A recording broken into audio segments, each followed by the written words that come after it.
And hello, Profy Queen. Oh, Mr. Phil, how are you? I'm good. How are you today? Doing well. Well, Doing well. congrats on the bar and all of your successes this year and last. Yes. Yes. The bar could not have come at a better time. Why is that? Well, I own a small business and I just celebrated 1 year being on my own as my own boss. And the same day is when I got the mail and got that protein bar in there as a sample. And I was shocked. I knew it was in the works, but I did not know when exactly it was coming. So when I opened the box and saw my name right there when I opened it, I had a freak out moment. It was Awesome. reality. It was Yeah, awesome. that's awesome. Yeah. Well, hopefully you view it as another marginal, Yeah. what's the word? Milestone Absolutely. in your journey in your life because it's very cool. Yes, it is. I have to frame one of the rappers for sure. Yeah, if you're ever, well, you'll be in Florida, but Pop is about 2.5, 3 hours from us. But if you're ever Gulf Coast or you have time, um, we'd love to have you down. And we Yeah. have, I try to keep some of the mementos, the old boxes and the wrappers. We've got a little evolution of the wrappers and stuff. So, but let's hear from you. We opened up with the business. I just said congratulations on many of your successes. One of them, I saw a post the other day, and we showed some love. So tell us all about what you're doing, how long. Well, it's been a year. Where Yeah. it's at. Would kind of put the wagon in front of the horse. Is that the saying? The I think so. wagon. Yeah. We'll start at the end. We'll start Yeah. now. We'll work backwards, or we'll Yeah. hop around. Tell us apparel. I do. I make t-shirts, Mm-hmm. hoodies, tumblers, the whole nine yards. It's crazy because it actually stemmed from social media. I used to work a 9 to 5. I've always worked a 9 to 5. And then one day someone was like, you should really make a shirt with your logo or a logo on it. And I'm like, no, no one would buy it. Like, what are you talking about? And I had a logo custom made for me and I made it on a shirt and sold that one logo on one shirt. And that was about it. And then it stemmed from there. It kind of, it blew up. It blew up. So I basically was doing that on the side. And then it got to a point that I worked my 9 to 5 and then I worked until midnight making shirts, went to bed, woke up, did the same thing again, and I got exhausted. And everyone was like, what do we need to do to make this be like your full-time thing? And I was just continue to share the word, get me out there. And they did just that. They believed in me. I mean, trust me, there's so many t-shirt businesses out there because everyone goes through a crafty era, right? Mm-hmm. And people have just continued to show up. And a year ago, this past weekend, I quit my full-time job and went full-time making shirts. Awesome. Congrats. So, you mentioned they. Is they followers or is Uh, they? yeah, so I am on TikTok. Most of my following came from TikTok. I have since crossed over and do TikTok, Instagram, Facebook, and I'm dipping into YouTube. But basically, when I started my bariatric journey, I started sharing my pre-op diet on there, and I've been documenting my journey ever since. And I have built the platform that I have today. Awesome. And I find, just in my 2 cents, it's very strange, but depending on the individual or the brand, it seems that some, again, persons or brands do well on a platform or two, but it's very hard to kind of check all the boxes. Oh, So don't ever feel bummed if you're like, I can't get this YouTube thing started. It's like you're crushing it where you're crushing it. So, yes. um, Well, and I feel like every platform has a whole different audience. Like mhm. the people that I go to on or that have found me on TikTok are completely different than Instagram and Facebook. Um, and it's most positive on TikTok, but now that I've crossed over to the other ones, there's a lot more negativity. So it's so hit or miss. It's so hit It's or miss. interesting. Why do It you is. think this is like a true, what do you think is behind the negative Instagrammers? Is that where we're saying the negativity might That live? Facebook. Facebook. Okay. Yeah, the both of them together, it's pretty bad. I feel like they're not able to be as filtered as TikTok, like in the comment section and things like that. I don't know. I feel like there's a lot of keyboard warriors back there that, they have a lot to say. And it's, I don't know. I feel like you can write a book on Facebook and Instagram, whereas TikTok, you're kind of like filtered as to how many characters you can write. Right. I don't know. It's wild. It's wild. Well, it's interesting. I don't know. We don't do, as a brand, we don't do as well on TikTok. It's harder to kind of, we're working on having something of value to people besides new flavor, new deal, new flavor, new Yeah. deal. But so we don't see that as much. But it's interesting to hear it from you as an individual who shares insights into her life, where the haters are and where the cool, easygoing people are and the supportive people. On that note, to the extent you're comfortable sharing, what is the home life like? Children, husband, Yeah. wife, whatever Yeah. anyone is into. I support it all, but tell us a little home life. It's glitching on my end. Can you hear me? Yes, we just buffered. I got you. Okay. So I married my high school sweetheart. I have been we started dating when I was 15. We've Okay. been together officially this year 17 years. So Very that's cool. insane. Congrats. Yes. We have two beautiful children.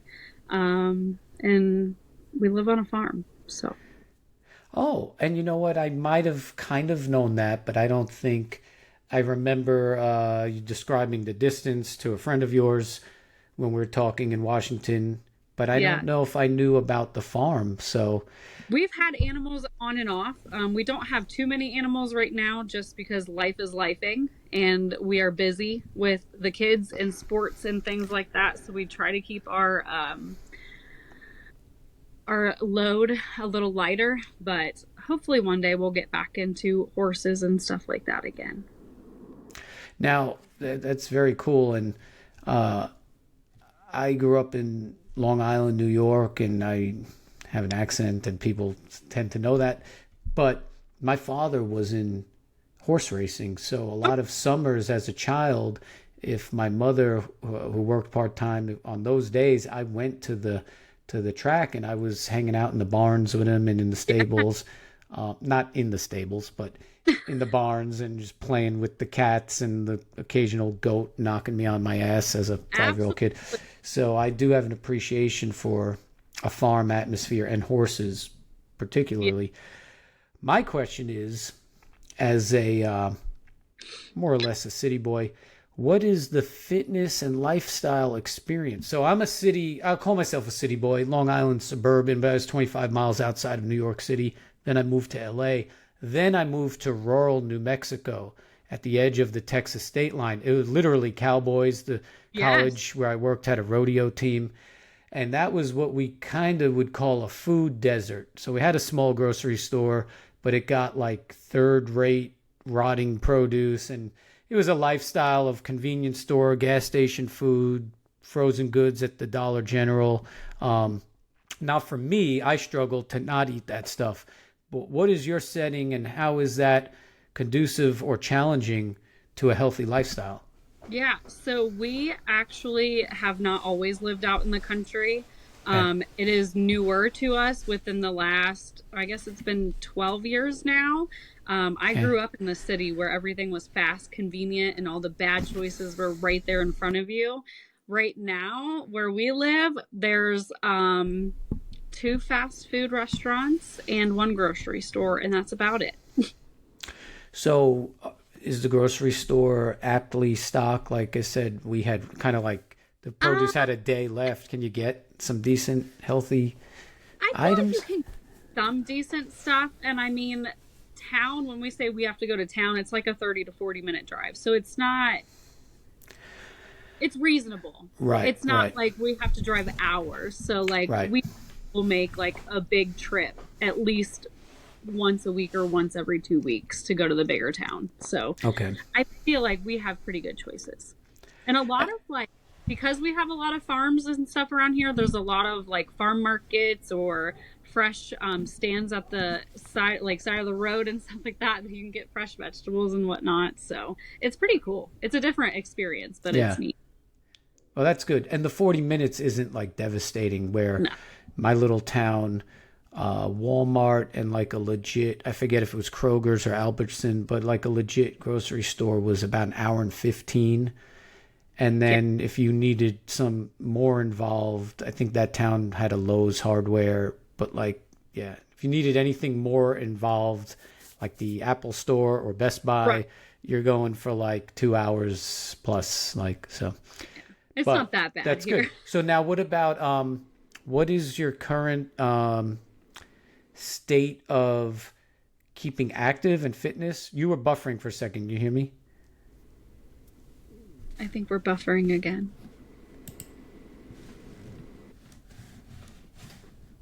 Can you hear me? Yes. Okay. What did you say about fitness? Oh, what is your current active level and how does town contribute? And again, I always preface this is a no judgment zone. I don't know if you use a gym, enjoy a gym, hate a gym, but does the farm region have active ways, outlets, or your home doing stuff? So I typically, if I work out, Okay. it's at home. Okay. I do thankfully have a walking pad and a Peloton that I may have not used in a very long time, but I have it. Gym life though, we have one gym in town and that's it. I will say their hours used to be very minimal and now they are open 24 hours. So Cool. I'm not much of going and working out in front of people, so I just tend to stay at home and do that or go for walks on our backcountry roads. So again, to the extent you're comfortable to answer, I'd like to elaborate on that because I have heard that I was a trainer for many years before developing dive bars. And sometimes I'd say, okay, we can do a program where you see me twice a week. 3 times is better. But in either case, you'll have some homework or out of the homework at the gym. And people would say, well, I don't like to do it at the gym and I don't like to be seen. Even in my personal life years ago, a few women that I dated said, oh, I just don't, what can I do at home? I don't want to be seen. I don't feel comfortable in the gym. No one has answered me why so far. That's not true. A couple of people have told me, but I want to know what is it? Is it something from when you were carrying more weight? Is Yes. it a self-conscious of your form? How do you use a machine? Is it embarrassing to read the directions or look at a online I instruction? think a little bit of both, to be honest. I mean, Okay. as a previous bigger person, I was always terrified walking in there and being like, oh my gosh, look at that person. Like the judgment. When Sure. in all reality, I know now, like, no one's there to judge you. Everyone wants the same thing, right? But also like getting in there and not understanding some of the equipment that is there, and then obviously you don't want to do it wrong, but I would not be one that would want to ask for help either to help understand what I needed to do. So it's I don't know, I just felt very intimidated walking into a gym. Okay. No, that's very fair. And to this day, I feel like, oh, if we could just have something where even a portion of those concerns are addressed, it would be a game changer. But, Absolutely. you know, so now we'll work our way back. So on that note, your childhood, I like I said, I don't know. Yeah. The people viewing, listening don't know. Were you a bigger kid? When Yeah, did so I weight become a struggled with challenge my or weight something that through was on your childhood. mind? Probably When was until that? Oh, can you hear me? Yes, there you go. I struggled with my weight as a kid until I hit high school. When I got into high school, I was very athletic. I was a star tennis player. Some people say tennis is not a sport, and I will argue with you. Oh, Tennis is a, I'm. It's a sport. That's a yeah. sport. That's a sport. So when I got into tennis, between the school season and off season, I'm not kidding you, I played tennis 365 days out of the year. Wow. So I was very fit in high school, and then as soon as I got out of high school, I went back into bad habits and gained a bunch of weight, and then I had my kids and then gained more weight, and so on and so forth. I also came from a very not fortunate family growing up. I also came from a family that home cooked meals were very uh, it just wasn't a thing. A lot of going out to eat. Um, Also, and I talk about this a lot on my platform, I also came from the generation of you have to clean your plate, or you can't get up from the table. So that was very difficult. But yeah.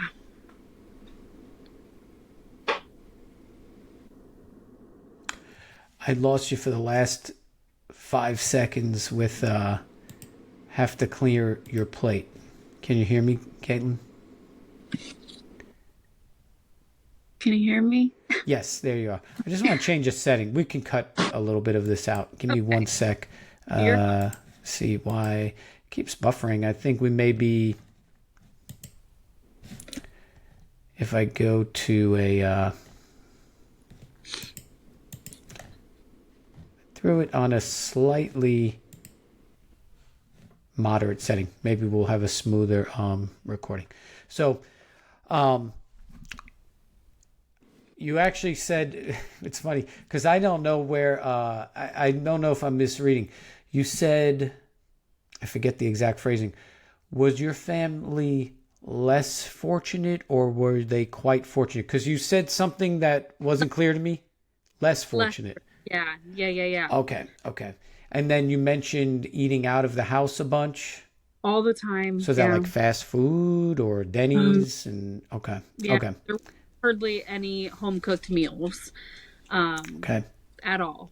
Um, yeah. And then we okay. had the whole clean the plate rule. Like you had to finish your plate before getting up from the table, um, which was very, very hard. Right.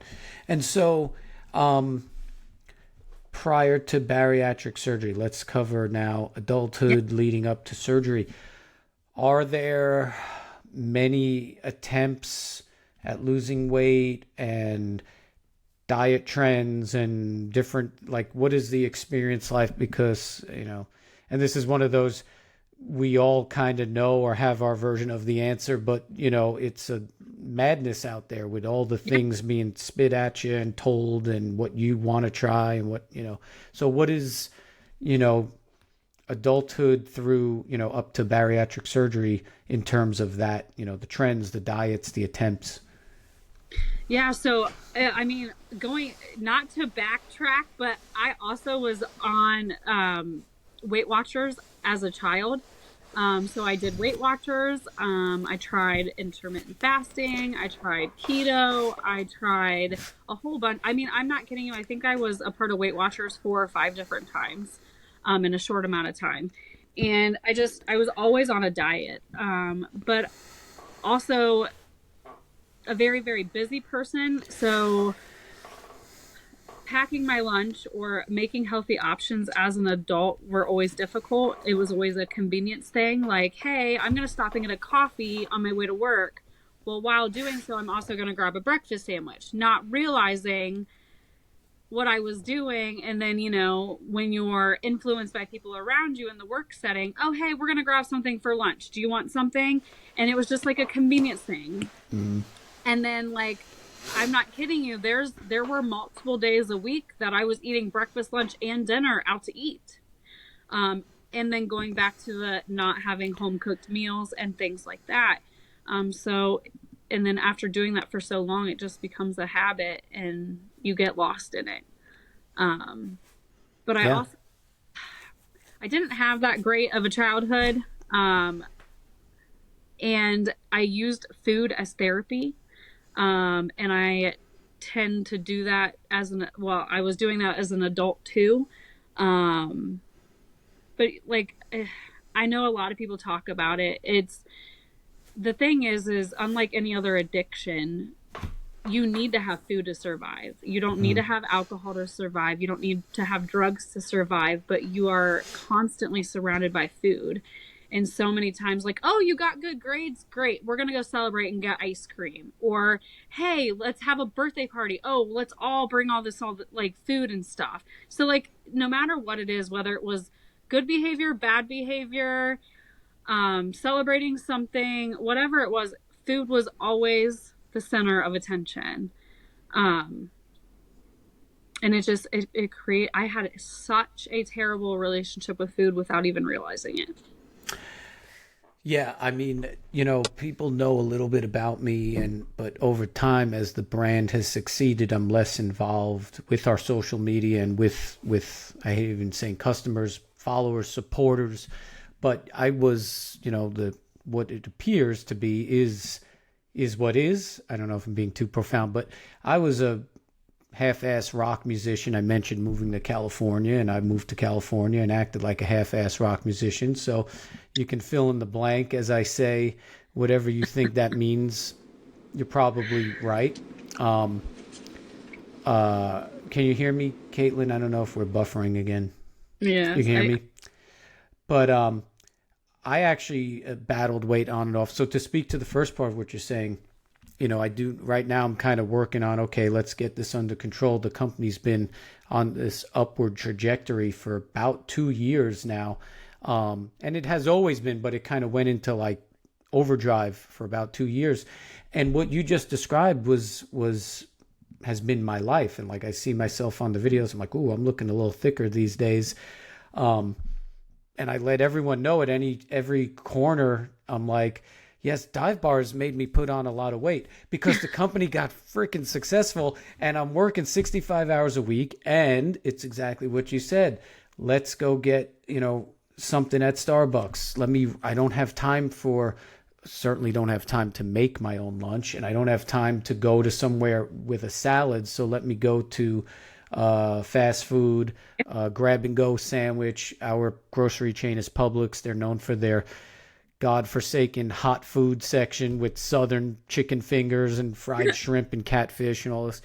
And it's just everywhere. It's in your face. And it's the hardest thing because I can say, you know what? One day I did say I'm this age, 33. I don't really feel good hanging out in a bar, having 5 drinks, smoking a pack of cigarettes and whatever goes up my nose. And you can stop going to that bar. But you need to have food, and it's going to be somebody's birthday next week, and it's going to be this event, and someone graduated, and someone's married. And that's the hardest part. So on that note, maybe the decision to have surgery was this point, but was there a point? Because I believe the doctors often give you some homework to get approved for surgery. Was there a point where you had to just kind of say, boom, I'm hitting the brakes, jamming the brakes, and assess something or a lifestyle change? I mean, obviously you have remarkable results and success, but what was the point? The breaking point to me, honestly, was my dad had passed away at a very young age. He had been sick since I was a young teen. And it just was a constant reminder of life is too short. And I was headed down this bad path. I was too busy taking care of everyone else, and I put myself to the side for a very, very, very long time because I felt guilty about it. And I went in, it was my 30th birthday checkup with my doctor, and they're like, okay, well, we're going to run all this lab work. We're going to do X, Y, and Z, and we'll follow up with you. Well, it wasn't shortly after that I got a call that said, hey, your blood work showing that you're pre-diabetic, along with you have deficiencies in X, Y, and Z. So we need to start you on medications, and we're going to have you see a specialist and all these other things. And I'm like, okay, well, diabetes runs very strong in both sides of my family. Um, and I've seen firsthand how they've struggled with it, and I didn't want to be another statistic. So I took control of my life then. I didn't jump to bariatric surgery because, I mean, to be honest, having surgery is terrifying. Um, so I saw a weight loss specialist, and I worked with him for about 10 months and did weight loss injections and things like that. But I kind of got at a standstill. And not to go back to my childhood, but I, with being a mom now to two young kids, I wanted to be able to provide my children with the mother that I was never able to have. And I know, like, my son, I had at a very young age, and I missed out on a lot of him being a young child because I physically couldn't do things with him. I couldn't, go out in the backyard and play without getting tired or being in pain after like 5 minutes. And it was a wake up call. It was a true wake up call that I needed to be able to be more present and be around for my kids. So I needed to take control of my life. But for me, like, after doing the weight loss injections for a while, the doctor had told me that they weren't able to provide me with samples anymore. So if I wanted to continue on with the injections, it was going to cost like $1,400 a month. Wow.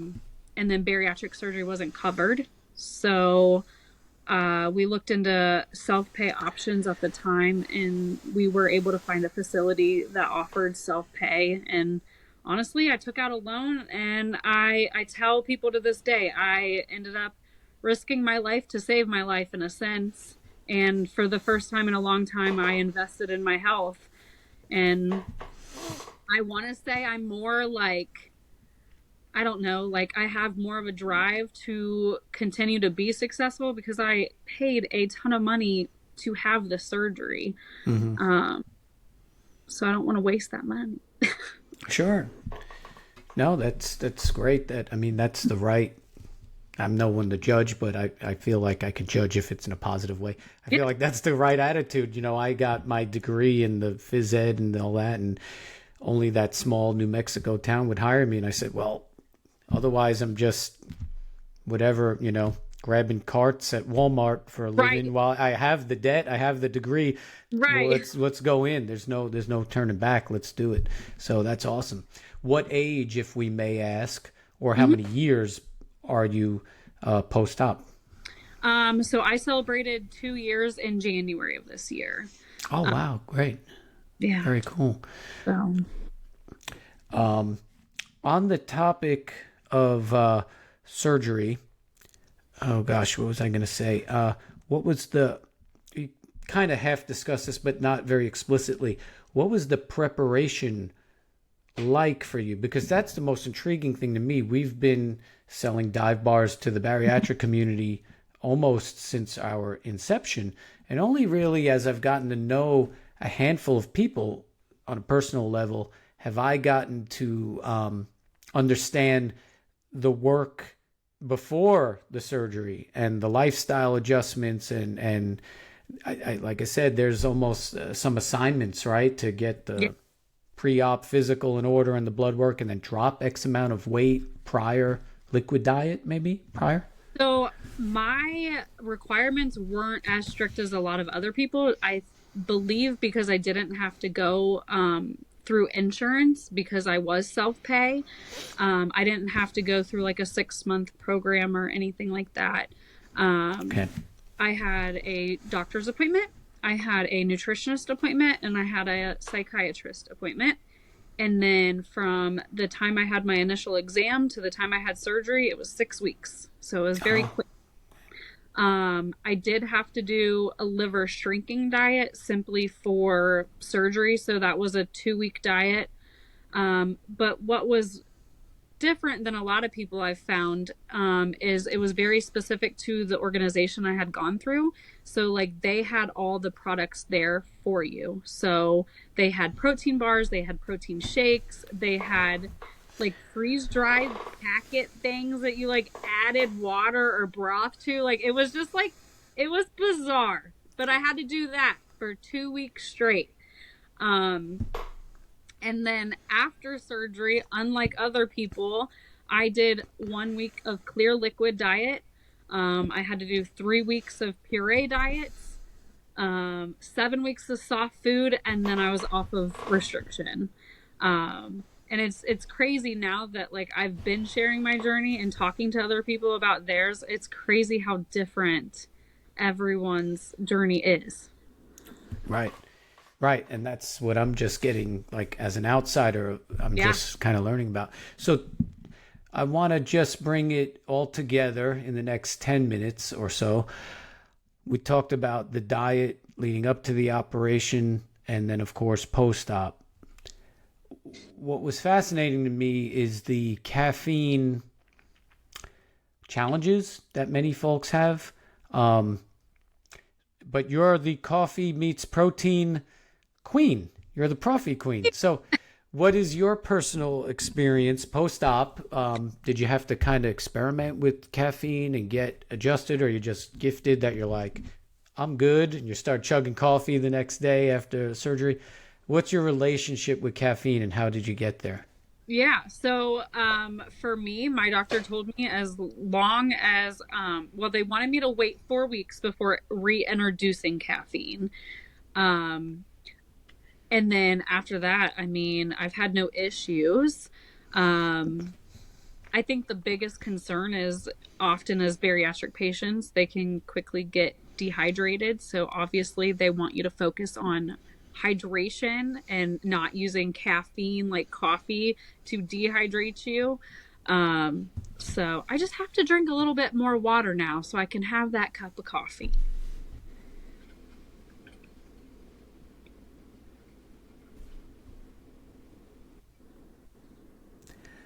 I lost you for 1 second, but I think I got you when you were telling us you drink more water. Yes. To dilute that. So on that note, tell us about the beginning of Profy Queen. And we're I mean, I think I heard the term before, but I don't know. If you want to claim you invented it, I'll go, this girl invented it, man. That's our girl.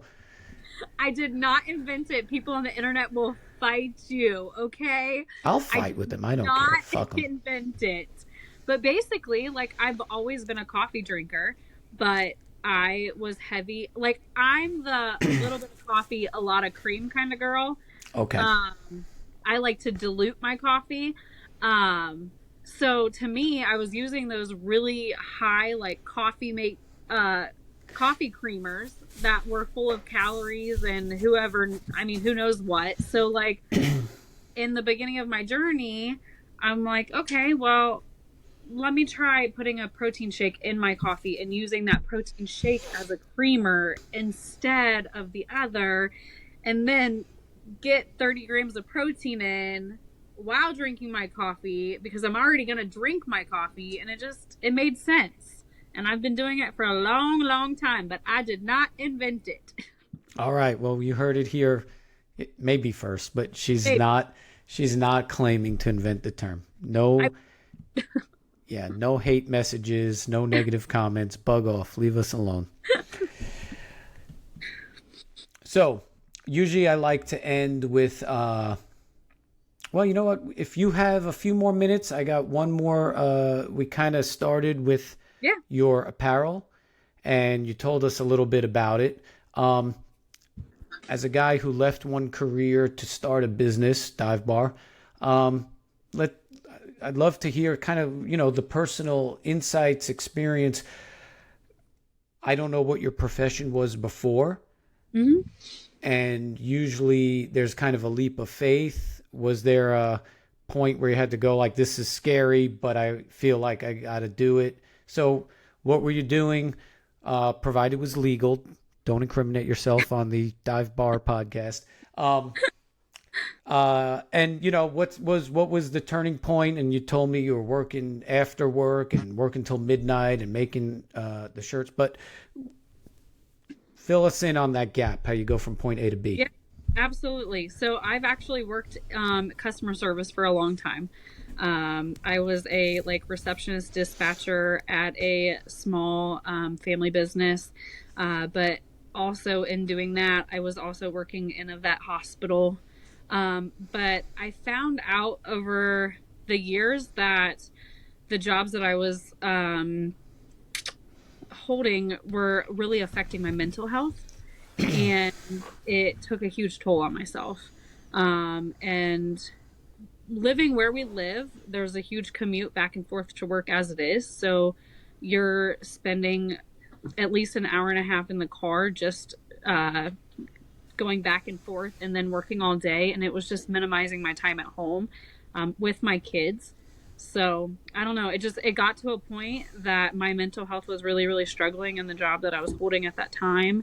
And I took a huge leap of faith and started my t-shirt business out of my kitchen and then moved it to a she shed, and I am now getting a bigger she shed come next week. Oh. So the way I look at it is you're not going to grow in your comfort zone. You've got to take that leap sometimes. Worst case, you can't fail if you don't try, right? So Exactly. I ran with it, and it could end tomorrow. Who knows? But I'm going to keep going with it as long as I can. I'm going to keep going. Awesome. Very cool. Yeah. Well, when we wrap, we'll have a moment or two conclusive, and we could talk. I've got whatever we can do. We'll give away. We'll elaborate in a little bit. Yeah. But so now, usually in the last minute or two or three, I usually like to just give you a couple like rapid fire questions, just so we get to know a little more about you, and they could be one word answers or one sentence answers. But all right, you ready? And again, it's nothing, and we're not going to be imposing into your deepest personal life. This is the fun stuff. But so it sounds like we come from a place, and this is hard for me to say. I've shared this with a lot of podcasts, but I've battled with my weight for most of my life. I was a pretty chubby kid. Again, at the point of launching Dive Bar Nutrition, I'm like peak fitness, 36, 37. And then now I'm corporate asshole at a desk for 55 hours a week. And I told you, getting chicken fingers at the grocery store. So I'm kind of right back to where I was in my teen years. I have joked, Janice, you've met my wife, and she'll be like, I'll talk with an old friend from LA, and she'll be like, God, do you miss that? Are you gonna be going and buying cigarettes and doing coke one day? I'm like, listen, if there was a guy holding a pizza covered in French fries and a guy with a tray of coke in front of him, I would tell the first guy, you've got to get the fuck out of the way, dude, because there's a pizza behind you and you're going to get knocked over. Right? So that's just the addiction that I have. Yeah. So maybe I've made light of it, and we had a little fun prepping, setting up that question. What was your poison? I mean, I feel like if we were in AA, someone goes, "Were you like a whiskey guy?" No, I was Scotch. I was hitting the wine, but I find there's kind of a divide between the carb, starchy bread, potato world, and kind of the cream, the butters, the ice cream, and the whatever the heck. So I was more carb girl.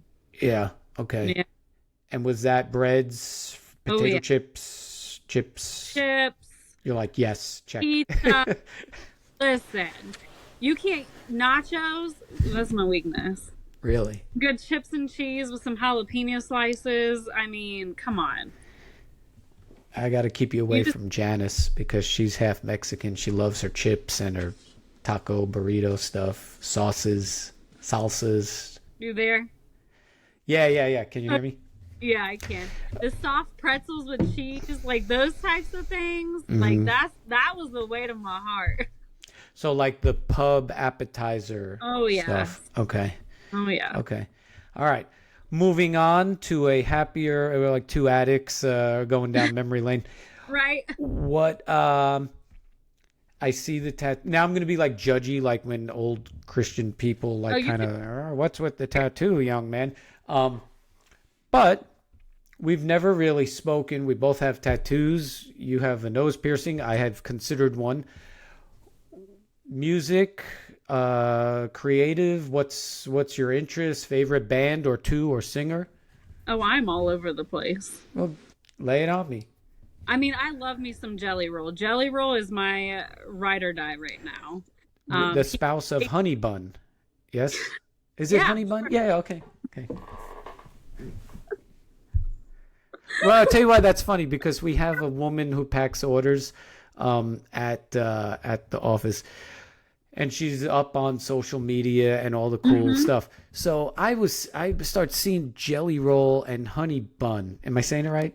Bunny, Honey Bunny, Bunny. It's Bunny. What's the name? Her name's Bunny.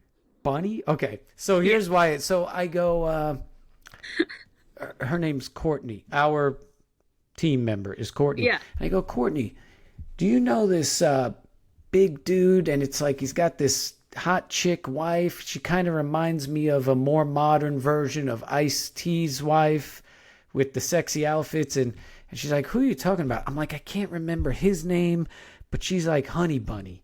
And the girl's like, I don't know what you're talking about, dude. And then a matter of 2-3 days later, I found them. And I'm like, look. And now I learned that it's not, Jelly Roll is not just like a social media star. He's a star. Right. So this is like a real thing. And Yeah. Okay. I've seen him in concert once, and I'm going to see him again this year. Yeah. So give me one from the 90s that I might know. Okay. Comes to that. See, listen, I listened to country music a long, long time ago, and right now I can't even tell you what it is. My playlist, it just depends on my mood. The thing is I love some like real sad music, or like the songs you scream in your car, but like I'm telling you, I'm all over the place. And I'm really bad with names. Like I can't tell you a bunch of artists, like, or even the song titles, but you play them and I got it. All right. Well, we're going to have to look at your playlist when I see you in Orlando. Next question. You're on the farm. Is there a truck in the household? Yeah, we got a pickup truck. Okay. Ford, Dodge, Chevy. Dodge. It's not mine. Well, you made the face. Is that a bad thing? I don't know anything. I grew up in a city. If my dad knew that my husband was driving a Dodge, he would not be thrilled. He was a GMC Chevy guy. Okay. But I think the Dodge is cool right now, right? They made the Hemi. That's like a kick-ass. It's better than a Ford, right? My dad used to say, found on the road dead. Oh, right. Or the other one I heard was fixed or repaired daily. Yeah, daily. Yeah, found on the road dead. Yeah. So, that's funny. We'll give you a screenshot of the face you made when you said Dodge. Yeah, that's it. We spoke a little in Washington about online communities, pros and cons, and you spoke a little bit earlier about the different apps that have different vibes, if you will. I maybe kind of know the answer, but what is, excluding that, just in functionality and where you can be you, what is your favorite app? And then you talked about the YouTube stuff, and it's a world of podcasting. Obviously, this will be considered a podcast. Yeah. What if you had to only use one, and you would be kicking ass, top of the charts? What's the favorite app or the dream scenario? I mean, besides, everyone's like, well, a YouTuber with 100 million views would be nice, but what's the one where you're you the most? In TikTok? Oh, yeah. 110%. Yeah. So, elaborate why, because I'm just trying to get my head about where I started. Yeah. I think it's because it's where I started, and I have created, I don't just talk about weight loss on my page. It's talking about toxic relationships with a parent, talking about mom stuff. And I don't know, I've been able to create I hate saying this term, okay? But I have created what mostly is a safe place on my platform, and it's much more than like just like when I first would get on and like talk bariatric, like that's all I talked about. But I've created a place where people don't feel alone. Like I get on there, I talk about my insecurities, I'm very open about the goods, the bads, the ugly in my journey, and can be vulnerable and not judged. Don't get me wrong, there's some people that get through, but Sure. for the most part, it's just a very welcoming community that I've created on my platform for the most part. Awesome. Fun stuff. Dogs or cats? If you were to ask this on TikTok, You got cats. we have dogs and we have cats and we have chickens currently. I have a bad past with chickens and cats. So you're going with dogs. yeah, dogs. If you get a coyote, that's a dog that'll eat the chickens and the cats. Yeah, but those don't last around here. People shoot them? Oh, yeah. All right, well, moving on to something like a little happier. Fruits or vegetables?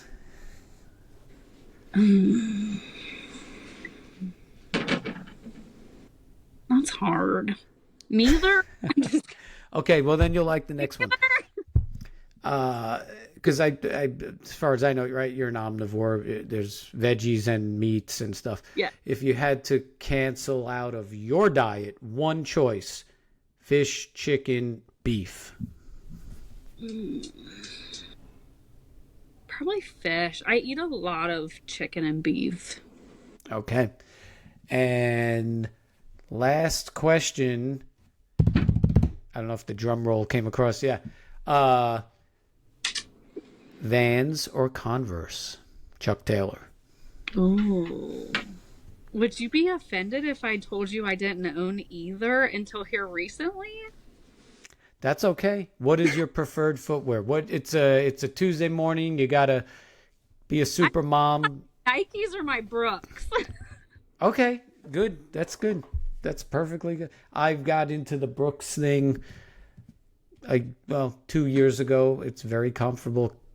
Yeah, they're comfortable when I'm going out and like being active, but if I'm going to like I don't know, I'm a Nike girl. I think my kid is into shoes and I'm learning, but like I don't know, I'm into my Nikes. I really am. Well, your kid is into shoes? Yeah, it's a very expensive hobby.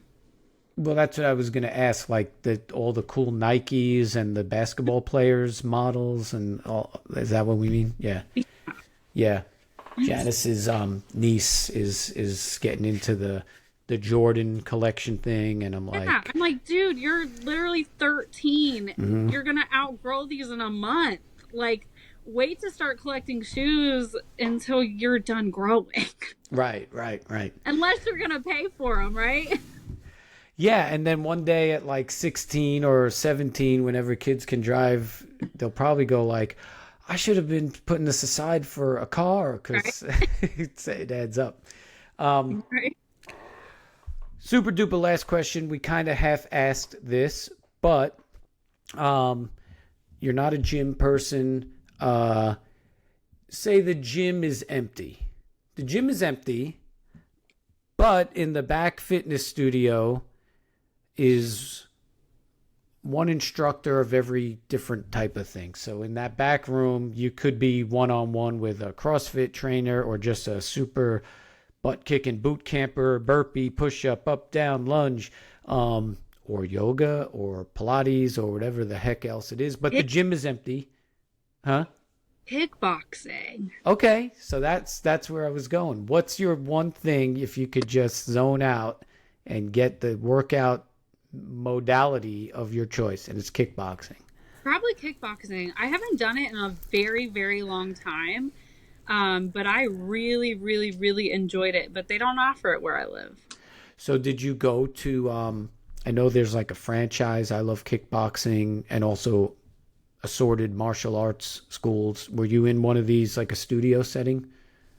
It was like a studio setting, but it was a gym that like offered classes. Okay. So I used to go to just specifically those kickboxing classes.